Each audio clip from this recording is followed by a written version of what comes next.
Bonjour à tous et bienvenue sur ChessMe. Alors je vais procéder à l'analyse de la partie numéro 57 que j'ai jouée en tant que exercice sur le processus de réflexion aux échecs. Se forcer à toujours adopter une méthode de pensée structurée à chaque coup. Ce pour éviter les gaffes et pour mieux jouer aux échecs, c'est un exercice tout simplement pour que ça devienne automatique. Et j'ai joué cette partie contre Stockfish niveau 7 sur 8 sur Lichess, donc c'est l'avant-dernier niveau de Stockfish, c'est-à-dire presque le plus fort étant le niveau 8. Voilà, on va regarder tout de suite la partie, alors moi j'ai trouvé intéressante. On va regarder déjà ce qui s'est passé. Donc tout le début de la partie, je l'ai plutôt bien joué, j'avais un petit avantage. Ensuite, progressivement, mon adversaire a pris l'avantage. Il semblerait que j'ai joué quelques imprécisions et c'est devenu catastrophique vers le 25e coup. Donc assez rapide quand même comme défaite.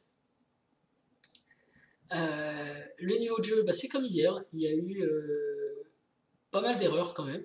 On va les voir dans la partie. Pas mal d'erreurs et donc une chute assez rapide quand la position s'est dégradée.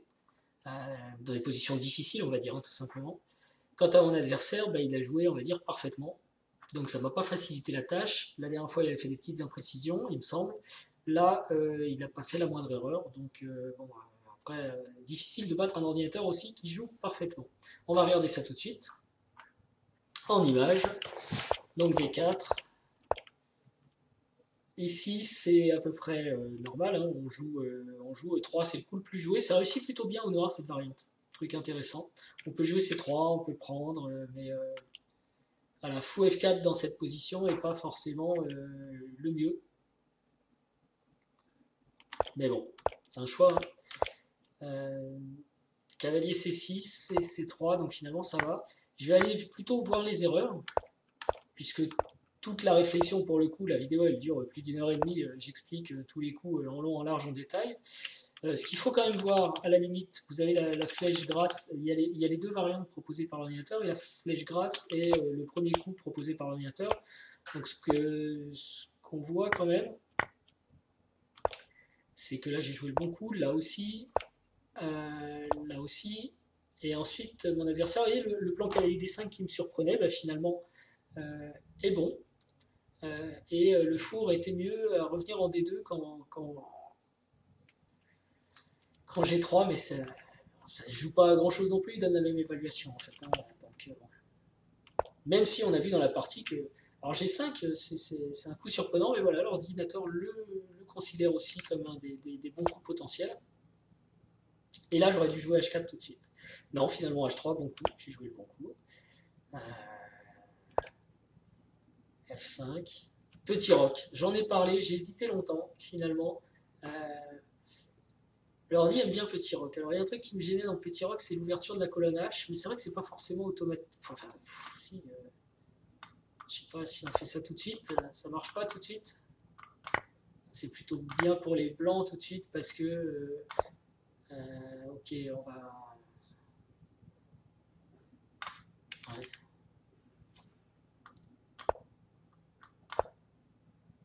Ouais, je sais pas. L'ordinateur va peut-être revenir sur son idée. Ah oui, il est fou G6 quand même, échec. Ouais, c'est vrai. Ok, mais bon, c'était difficile, j'ai longuement hésité dans cette position à jouer Petit Roc, il faut avoir les nerfs solides quand même.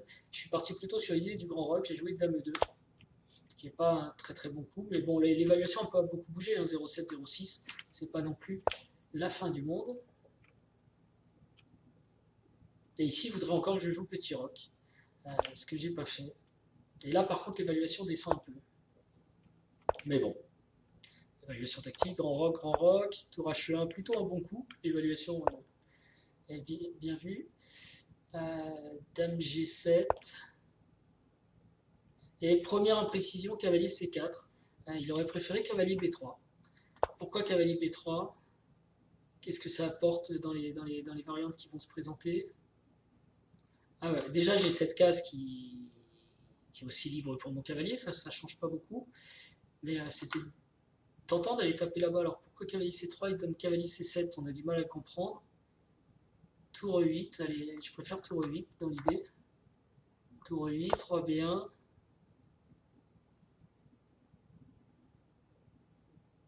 Ouais, ça c'est moins provoquant. Le problème de cavalier C3, c'est qu'il joue F4, fou vient là, ok.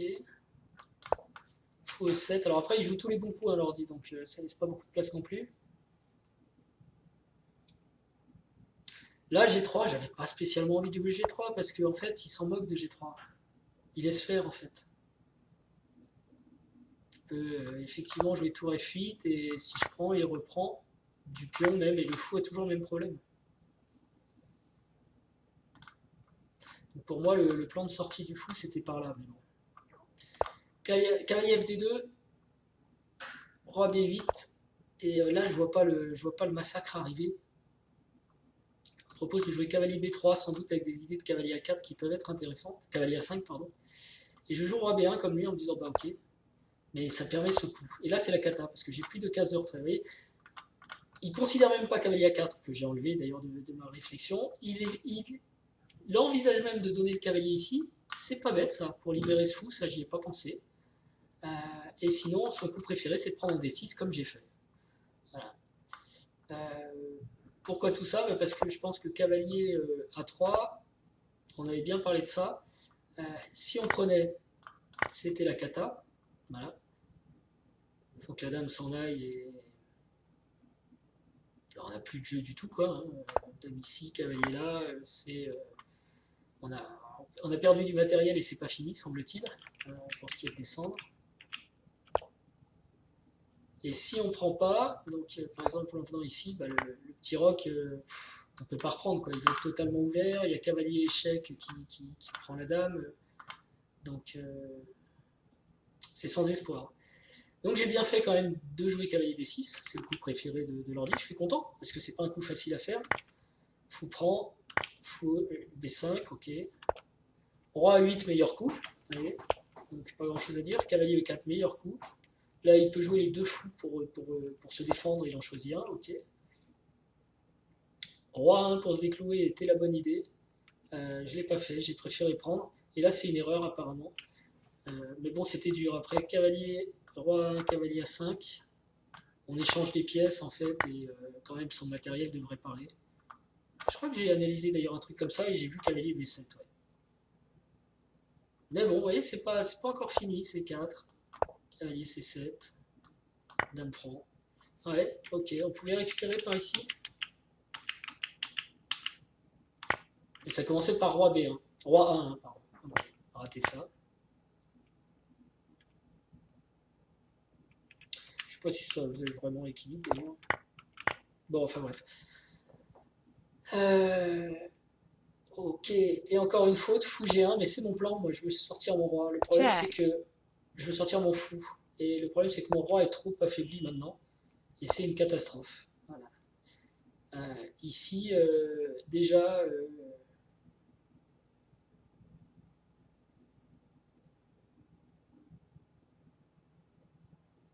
on va avoir des problèmes. Donc il envisage bien de pousser le fou parce que on va, la dame veut se libérer, donc il faut bouger le fou. Moi j'ai préféré bouger avec tempo, mais c'est encore pire parce que la deuxième tour arrive.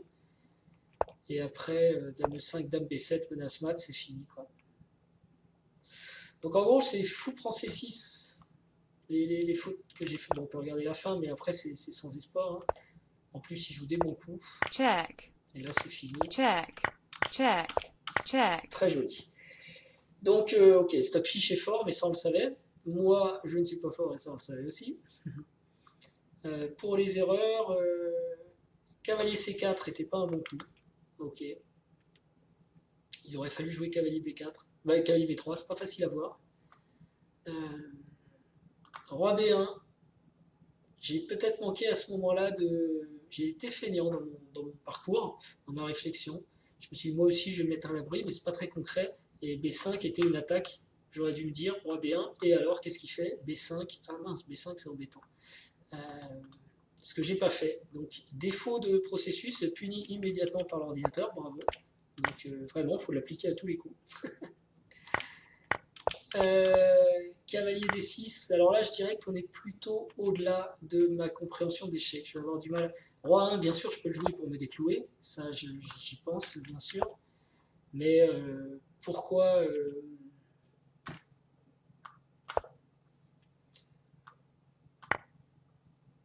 c'est mieux d'échanger des pièces? Je voulais pas trop échanger des pièces. Allez, c'était pour venir ici. Fou C7 est encore mieux. Coup que j'ai pas vu.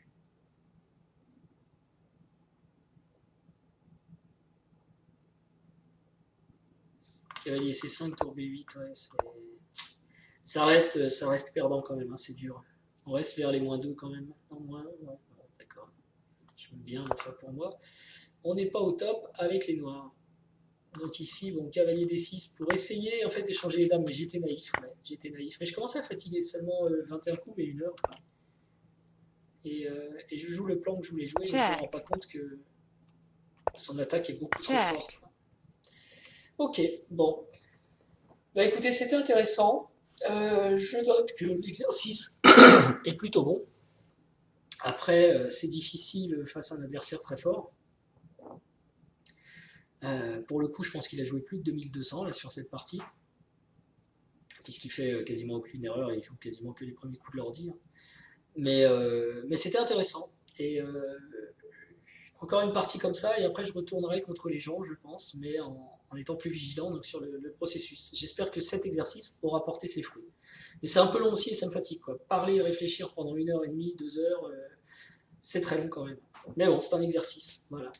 Je vous remercie de votre fidélité. Je vous dis à très bientôt. Ciao.